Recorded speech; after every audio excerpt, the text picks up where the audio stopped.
Lesson number 5 is how to ethically turn a no into a yes. Richard Branson said, "Time is the new money." And I think time is the new trust. And if we want to turn a no into a yes, here's an example of how to do it, and then I'll share how you can do it. A client came to me and he said, "Sam, I've got good news and I've got bad news." I said, "What's the good news?" He said, "I have an opportunity to pitch my app to the CTO of the London Olympics."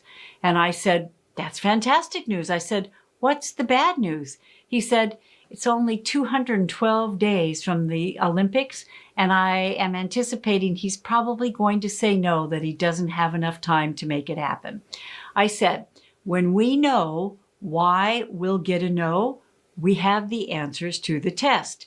So here's what he did, and here's what you can do next time you anticipate someone will say no. I said, "All right, Mike, how much time do you have?" He said, "An hour." I said, "Mike, you don't have an hour.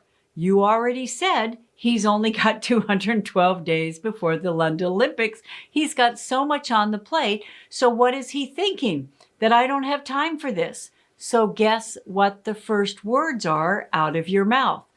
Voice what they're thinking, because if you don't, they won't be listening. They'll be waiting for you to stop talking so they can tell you why this won't work. So the first words out of your mouth are, I can only imagine you're thinking, we're 212 days out from the London Olympics. We don't have time for this. Now bridge with the word and. And remember, as we said earlier, if you said, "I know you're busy, but," or "I realize that we only have a short time frame, but," do you see how that sets up an argument? Use the word and ask for and take less time than they anticipate. If that CTO is thinking this is going to take an hour, he's probably already got his mental arms crossed. He may even be resenting you from taking you away from other priorities. Instead, say, "I can only imagine you're thinking I don't have time for this, and that's why I have distilled my pitch into 10 minutes. At the end of this 10 minutes, if you would like to continue the conversation, if you would like more details, I welcome it. If you have higher priorities, you'll have our information and you're welcome to get back at your convenience." You have just earned their trust because you're a good use of their time. Do you know how anxiety is defined? 2 words, not knowing. If we ask people something and we do not anticipate what they say no, and if we do not address it and then ask for and take less time than they anticipate, they will be resenting us. They will not be motivated to say yes. So let's put the ball in your court. Think of a situation. You're going to be going to your boss. You're going to be going to the CEO. You're going to be going to a client, and you're anticipating they're thinking, "We can't afford this. This isn't in our budget."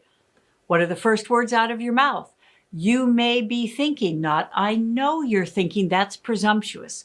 You may be thinking, "We don't have money for this. It's not in our budget." You're right. And I've identified where we're going to find that money and save that amount of money in the first 3 months.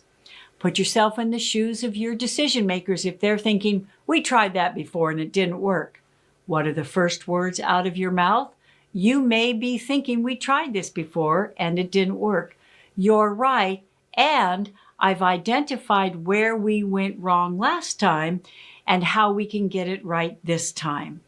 If you're anticipating a no, figure out why they'll say no. Say it first, because if you don't, they're not listening. They're waiting for you to stop talking.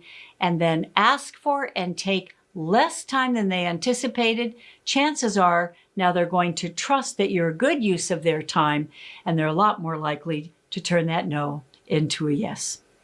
Stay tuned for our next lesson when we're going to learn another way that we can handle a situation where if we use the wrong words, we're probably going to get an upset customer. If we use the right words, chances are we'll have an agreeable customer.